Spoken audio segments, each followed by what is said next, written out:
आलोक पांडे, एक बड़ा सवाल और भी खड़ा होता है। इंडिया गठबंधन मानता है, और विशेष तौर पर समाजवादी पार्टी, कि हमारे पास जातियों का प्रबंधन बेहतर है। अखिलेश यादव ने तो नारा ही दिया था पीडीए, उसकी उन्होंने व्याख्या की। हालांकि ये अलग बात है कि व्याख्या उन्होंने हर 200 किलोमीटर पर बदल दी। 200 किलोमीटर चले एक व्याख्या, फिर 200 किलोमीटर आगे गई गाड़ी दूसरी व्याख्या, उन्होंने सब खेला पीडीए। अब अगर हम मान लें तो सबसे समझदार होता है नेता, क्या उसकी स्मेलिंग पावर, घ्राण शक्ति सबसे ज्यादा होती है सूंघने की, क्या? और वो ये तो जान ही लेता है कि किसके माथे तिलक लगने जा रहा है। नहीं जी। जो दशकों से चुनाव लड़ रहा है, उसी में रचा बसा है, वो ये तो जान ही लेता है कि कौन सरकार बनाएगा। उस जब 72 घंटे भी नहीं बचे हो मतदान के, तो एक बड़ा कदकाठी का नेता जो मुलायम सिंह जी के सरकार में मंत्री रहा हो, अखिलेश बाबू की सरकार में मंत्री रहा हो, नारद राय, वो अचानक से 72 घंटे बचे हैं मतदान के, चुनाव समाप्त हो रहा है, क्यों छोड़ के चला गया सपा? अगर सपा और इंडिया गठबंधन सरकार बना ही रहा है 4 जून को, तो नारद राय को ही क्या सूझी? आलोक पांडे जी, ये बात समझ नहीं आई, क्योंकि सामान्यतः जितनी भागदौड़ होती है दलों में, ये चुनाव के पहले चरण से भी पूर्व ही हो जाती है। जब चुनाव चलने लगता है तो फिर भागदौड़ नहीं होती, जो जहां है वो वहां बैठ जाता है। आलोक पांडे, अमिताभ सर, हम सामान्य तौर पर एक बिल्कुल सामान्य उदाहरण से बताते हैं, हमारे दर्शकों को समझ में आएगा। जब हम स्टेशन जाते हैं और ट्रेन में बैठते हैं, और जैसे ट्रेन चलने वाली होती है तो लगता है यार हम दिल्ली की जगह लखनऊ वाली में बैठ गए, तो अभी खट से उतरता है दिल्ली वाली में बैठ जाता है। तो मुझे लगता है कि इस समय गलत ट्रेन में जो लोग बैठे, बोले यार ये लखनऊ जा रही, दिल्ली वाली में बैठना है। तो नारद राय जैसे नेता भी अनुभवी हैं, वो खट से ट्रेन चलती है, ट्रेन में उतर गए। सब पैर कर सकते हैं उनके, लेकिन बोले कूद पड़ो, इसमें बैठने में गलत दिशा में जाए। तो मुझे लगता है कि ये संकेत इंडिया अलायंस के अंदर है कि हम सरकार नहीं बनाने जा रहे हैं, आएगा तो मोदी ही। ये बात विपक्ष के नेता भी कहते हैं। अब वो कहते हैं कि वो मोदी थोड़ा कमजोर होके आए।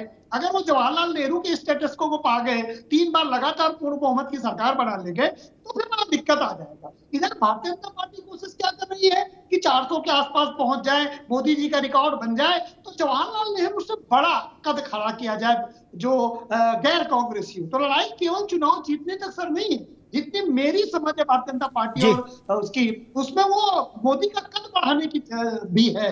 और पीडीए में 10 सेकंड में कह दूं, अखिलेश जी का पीडीए में 9 महीने का नहीं हुआ, जहां तक मेरे पास जानकारी है। और 9 महीने में तो माँ के गर्भ में बच्चा रोने लायक हो पाता है। तो पीडीए को मैं अगले चुनाव में रखें तो ठीक है, और स्टेबल रहे अखिलेश भाई। अगर बदलते रहेंगे मुद्दे तो पीडीए की जगह पता नहीं अगली बार क्या ले आएंगे, तो उसका बात तो फिर बहुत नहीं रहे। ठीक है आलोक भाई, मुझे लगता है कि जैसा बात आलोक पांडे भी कह रहे कि विपक्ष ये चाहता है कि मोदी कमजोर होके आए, और ये बात ठीक भी है, सेंस है। मैं इसमें एक व्यवहारिक बात कहता हूं, फराज भाई फिर आपके पास आ रहा हूं, नारद राय पर समझूंगा जरा।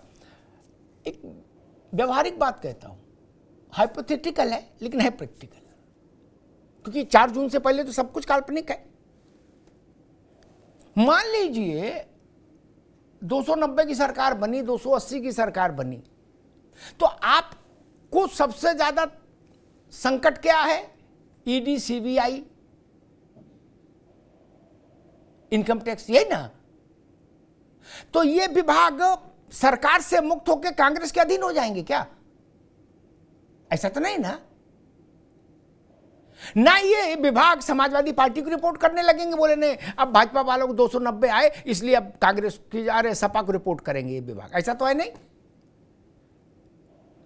सरकार तो सरकार ही है ना। नरसिंह राव की माइनॉरिटी की सरकार आई थी और बिना चुनाव के मेजॉरिटी की हो गई थी कि नहीं हो गई थी? बल्कि मेजॉरिटी में भी ढेर मेजॉरिटी की हो गई थी, वो कौतुक याद नहीं। खैर, फराज किद भाई साहब, ये नारद राय जैसा अनुभवी नेता, न कोई नौसिखिया हो तो समझ में आता है कि भाई लड़का है गलत फैसला कर गया। ये माशा रत्ती सब समझने वाले खिलाड़ी, ये वोटिंग का आखिरी वोटिंग, और उसमें भी 72 घंटा बचा नहीं, उस समय नारद राय ने पार्टी क्यों छोड़ दी? भाई उनको टिकट नहीं मिला, उनका अपमान हुआ, आगे मान हुआ, जो कुछ हुआ वो तो पहले हो चुका था ना। अगर सरकार आ रही होती तो क्या किसी भी सामान्य व्यक्ति से पूछे तो वो कहेगा भाई फिर नेता नहीं छोड़ेगा पार्टी अगर सरकार आएगी। फराज किदवई साहब। अमिताभ जी, आपकी मैं इस बात का जवाब दूंगा, लेकिन अभी हमारे भाई जो हैं वो पीयूष मिश्रा जी कुछ बोल रहे थे और आलोक पांडे जी मुस्कुरा रहे थे, और वो इसलिए मुस्कुरा रहे थे, मैंने वो पकड़ लिया था कि पीयूष मिश्रा जी कह रहे थे कि घोसी में कि 5 की 5 विधानसभाओं में बड़ा बुरा हाल है, कोई काम ही नहीं हुआ है। अरे महाराज, 2014 से नरेंद्र मोदी जी की सरकार है, 7 साल से माननीय मुख्यमंत्री जी की सरकार है। अगर वहां पर कुछ काम नहीं हुआ तो मुख्यमंत्री जी से और माननीय प्रधानमंत्री जी से पूछिए। आप यहाँ अमिताभ जी के शो में बोल रहे हैं कि कोई काम नहीं हुआ, ये इस बात का सबूत है कि भारतीय जनता पार्टी के एलआई भी आपके चैनल पर बोल रहे हैं कि वहां पर कुछ काम नहीं हुआ। दूसरी बात, आप घोसी की बात कर रहे थे साहब। अरे घोसी में तो अभी आपने देखा था ना कि लखनऊ, लग रहा था कि जब घोसी में उपचुनाव चल रहा था तो लखनऊ जो है वो उत्तर प्रदेश की राजधानी ना लग करके, और लग रहा था कि घोसी उत्तर प्रदेश की राजधानी हो गई है, और वहां पर क्या हाल हुआ था ये सबने देखा। अब अमिताभ जी, आपकी हम बात पर आ जाते हैं। देखिए, नारद राय जी जैसे बहुत सारे लोग इधर से उधर जाते हैं, उधर से इधर आते हैं। मैं नाम भूल रहा हूं, अभी 2-3 इनके बड़े नेता थे, मुझे लगता है अनुप्रिया पटेल जी की क्षेत्र करके कोई बड़े नेता थे, वो भारतीय जनता पार्टी को छोड़ करके इधर आ गए। और दूसरी बात ये है कि देखिए, भारतीय जनता पार्टी के ये एक डीएनए में है कि जब कोरोना काल में हम लाशें गंगा जी के किनारे सड़ रही थी, तो ये मध्य प्रदेश में हॉर्स ट्रेडिंग करके सरकार गिरा करके और अपनी सरकार बना रहे थे। तो इनका तो काम ही यही है कि दूसरे के दलों से नेता लोगों को तोड़ना, अपने पाले में लाना और किसी न किसी तरह से लोकतंत्र को कमजोर करना। तो इसमें कोई, अमिताभ जी, बहुत बड़ी आश्चर्य की बात नहीं है। और तीसरी बात रही, अभी हम लोग बात चर्चा कर रहे थे ओबीसी की। अरे साहब, 69,000 शिक्षकों की जो भर्ती हुई उसमें बैकवर्ड कमीशन ने भी कहा कि पिछड़ों का आरक्षण खाया गया, हाईकोर्ट ने भी कहा कि पिछड़ों के साथ गलत हुआ, लेकिन भारतीय जनता पार्टी और पीयूष मिश्रा जी की पार्टी ने उसमें भी कोई काम नहीं किया। 45 जो केंद्रीय विश्वविद्यालय हैं उसमें आप देखिए कि ओबीसी, एससी, एसटी, मुझे लगता है प्रोफेसर, असिस्टेंट प्रोफेसर और जो तमाम टीचिंग नॉन टीचिंग स्टाफ है उसके जो सैंक्शन पोस्ट हैं, ये मैं नहीं बोल रहा हूं, ये धर्मेंद्र प्रधान जी ने पार्लियामेंट में बोला था कि जो सैंक्शन पोस्ट है, मुझे लगता है कि उसमें 20% तक नहीं भरी गई है, और बाकी जनरल कैटेगरी की 90%, 95% के आसपास भरी गई है। तो भारतीय जनता पार्टी का एनटीएससी, एनटीएससी और एनटीओबीसी चेहरा वो दुनिया के सामने जी। मैं तो एक बुनियादी बात जानता हूं, पीयूष आऊंगा अभी, आप पहले ऋचा जी के पास जाऊं फिर आपके पास आऊं। मैं तो एक बुनियादी बात जानता हूं, कोरोना का जिक्र किया फराज भाई ने कि लाशें कहां कहां थी, उसके बाद चुनाव हुआ कि नहीं हुआ? हुआ ना। आप भी लड़े, ये भी लड़े, जनता ने आपको सत्ता नहीं सौंपी, इसका मतलब आप पे भरोसा नहीं। लोकतंत्र में इसके अलावा और क्या अर्थ हो सकता है जनादेश का? इसके अलावा कोई और अर्थ हो सकता है जनादेश का? और जो लोग इसके अलावा कोई अर्थ बताना चाहते हैं, उन्हें शायद संसदीय लोकतंत्र का अर्थ ही नहीं पता, उसका अभिप्राय ही नहीं पता। पश्चिम बंगाल में ममता बनर्जी वहां के जनता की इच्छा का प्रतिनिधित्व करती है, इस बात से कौन भाई कलाल इनकार कर सकता है? और उत्तर प्रदेश में समाजवादी पार्टी को जनता का भरोसा नहीं हासिल, इस बात से भी कौन इनकार कर सकता है? और कांग्रेस को उत्तर प्रदेश में कतई जनता का समर्थन नहीं हासिल, इस बात से कोई इनकार कर सकता है क्या? 2% वोट है भाई,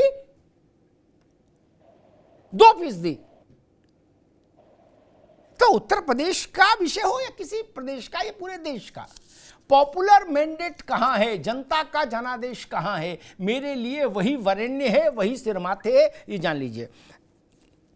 ऋचा सिंह जी, समाजवादी पार्टी कह रही कि ओबीसी के खिलाफ है भारतीय जनता पार्टी, और उन्होंने कुछ उदाहरण गिनाए फराज किदवई साहब ने।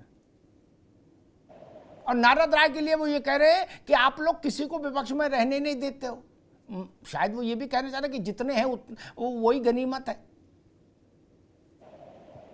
जी बिल्कुल, जितने वही गनीमत है, क्योंकि वो भी बहुत जल्दी समाजवादी पार्टी का साथ छोड़कर जाने वाले हैं। और फराज किदवई जी को अगर ये पिछले 3-4 सालों का पूरा समाजवादी पार्टी का कैरेक्टर देख ले तो इनको समझ में आएगा कि कोई भी जाति और धर्म का ऐसा नेता नहीं बचा है जिसने समाजवादी पार्टी को अलविदा ना कह दिया हो, क्योंकि समाजवादी पार्टी में प्रतिनिधित्व का सवाल एक महत्वपूर्ण सवाल है। 2014 से लेकर 2022 तक के अगर परिणाम देख लें तो आपको समझ में आएगा कि भारतीय जनता पार्टी को प्रचंड बहुमत मिल रहा है, और जिसका अर्थ यह है कि आज सभी जातियां भारतीय जनता पार्टी के साथ हैं। उत्तर प्रदेश की सभी जातियों ने और विशेषकर दलित और पिछड़ों ने वो समय भी देखा है कि जब समाजवादी पार्टी की सरकार में पिछड़ों का मतलब सिर्फ और सिर्फ एक जाति के नेता होते थे, उसके सिवा किसी जाति का प्रतिनिधित्व नहीं होता था, और किस तरीके से जातीय आधार पर लोगों के हितों की अनदेखी की जाती थी, ये समाजवादी पार्टी की सरकार में पिछड़े और दलित समुदाय के लोगों ने देखा है। पिछड़े और दलित समुदाय ने भी आजमगढ़ की रैली में भी देखा है कि जब अखिलेश यादव जी को अपनी हार की छटपटाहट दिखाई पड़ने लगी तो उन्होंने भरे मंच से धर्म के आधार पर मुस्लिमों को आरक्षण देने की बात और उसके लिए जरूरत पड़ने पर संविधान बदलने की बात की। ये भी दलित और पिछड़ा समाज देख रहा है, और दलित और पिछड़ा समाज ने ये भी देखा है कि 2012 से 17 की सरकार के दौरान किस तरीके से धर्म के तुष्टीकरण के आधार पर एक धर्म विशेष की जातियों को ओबीसी में शामिल किया गया। आप मुझे बताइए अमिताभ सर कि जब धर्म विशेष की जातियों को केवल तुष्टीकरण के लिए ओबीसी जाति में शामिल किया जाता है आरक्षण देने के लिए, तो नुकसान किसका होता है? आखिर पिछड़े वर्ग का ही तो नुकसान। अरे गुजरात में किसने शामिल किया था? गुजरात में किसने शामिल किया था? अमिताभ जी पूछिएगा इनसे, गुजरात में किसने शामिल किया था? आपको तो अपने अलायंस पार्टनर से ये सवाल पूछना चाहिए। अरे गुजरात में बताइए ना, गुजरात में कितनी, मैं बताऊं? दीजिए ना, मैंने आपकी बात सुनी। हाँ, अरे सेंटर लिस्ट में गुजरात में, सेंटर लिस्ट में गुजरात में किसने शामिल किया था? गुजरात का मुख्यमंत्री कौन था जो अब प्रधानमंत्री है? अरे आप ध्रुवीकरण करके देश को बांट करके देश में नफरत फैला रहे हैं। आप लोग देश को तोड़ने का काम कर रहे हैं। गुजरात में बताइए, मध्य प्रदेश में बताइए, और तेलुगु देशम पार्टी के बारे में बताइए जो आपकी एलायंस है, जिसने अपनी मैनिफेस्टो में लिखा है कि वो मुसलमानों को आरक्षण देंगे, लेकिन वहां पे आप नहीं बताएंगे। क्यों? क्योंकि आप नैरेटिव सेट कर रहे हैं। गुजरात का बताइए, टीडीपी का बताइए, अरे आंध्रा का बताइए ना, आंध्रा का बताइए। आंध्रा में आपके मैनिफेस्टो में लिखा हुआ है, आंध्रा से, अरे टीडीपी से कब अपना तोड़ रही हैं आप? टीडीपी से अपना नाता कब तोड़ रही हैं आप? ध्रुवीकरण कर रही हैं। भारतीय जनता पार्टी नफरत फैला रही है इस देश में। अरे मैडम, टीडीपी का बताइए, टीडीपी ने अपने मैनिफेस्टो में क्या लिखा है? टीडीपी ने अपने, हाँ मैं बोल रहा हूँ, मैं आपसे पूछ रही हूँ। अरे टीडीपी का मैनिफेस्टो में बताइए ना, पहले टीडीपी का बताइए। आप कांग्रेस का मैं प्रवक्ता नहीं हूँ, आप टीडीपी का बताइए ना। टीडीपी ने अपने मैनिफेस्टो में क्या लिखा है कि वो मुसलमानों को अलग से आरक्षण देंगे। आप लोग खाली कड़वा मीठा मीठा हप और कड़वा कड़वा थू और कुछ नहीं। अच्छा, महिलाओं को आपने कितने परसेंट टिकट दिया? चलिए, महिलाओं को कितने परसेंट टिकट दिया आपने? महिलाओं को भारतीय जनता पार्टी ने कितने परसेंट टिकट दिए? महिलाओं को भारतीय जनता पार्टी ने कितने टिकट दिए? महिलाओं को भारतीय जनता पार्टी ने कितने परसेंट टिकट दिए? जब आप पर्सनल लॉस को संरक्षण देंगे तो आप महिलाओं को हलाला और 3 तलाक की कुप्रथा में भेजेंगे। आप महिलाओं को प्रॉपर्टी राइट से बेदखल कर देंगे, मुस्लिम महिलाओं को। ठीक, आज ठीक, ऋचा जी रुकना होगा। ऋचा जी रुकिए, भाई रुकिए। फराज भाई आप भी रुकिए, एक मिनट। दोनों लोग रुकिए। शांति। पीयूष, आप कुछ कहना चाह रहे थे, कुछ आरोप लगाए थे फराज भाई ने, फिर बहस आगे बढ़ाएं। अमिताभ जी, देखिए, फराज जी ने कहा कि यहाँ पे सरकार है। अच्छा, ये बताइए, सांसद चुना गया बसपा से 2019 में, उसको जेल किसने भिजवाया? अभी उसका एक ऑडियो आया है, वायरल हुआ है। इसको जेल भिजवाया जो तत्कालीन समाजवादी पार्टी के यहाँ पर जो कैंडिडेट है, उनके बड़े भाई है। ठीक, उसने लगाया कि मैं अभी पैरोल पे हूँ, 5 साल जेल में अंदर था, इस चक्कर में मैं गया, काफी गंभीर अपराधों के चक्कर में मैं अंदर चला गया, उसका पूरा जिम्मेदार ये, और इन्होंने झूठे मुकदमे लगवाए।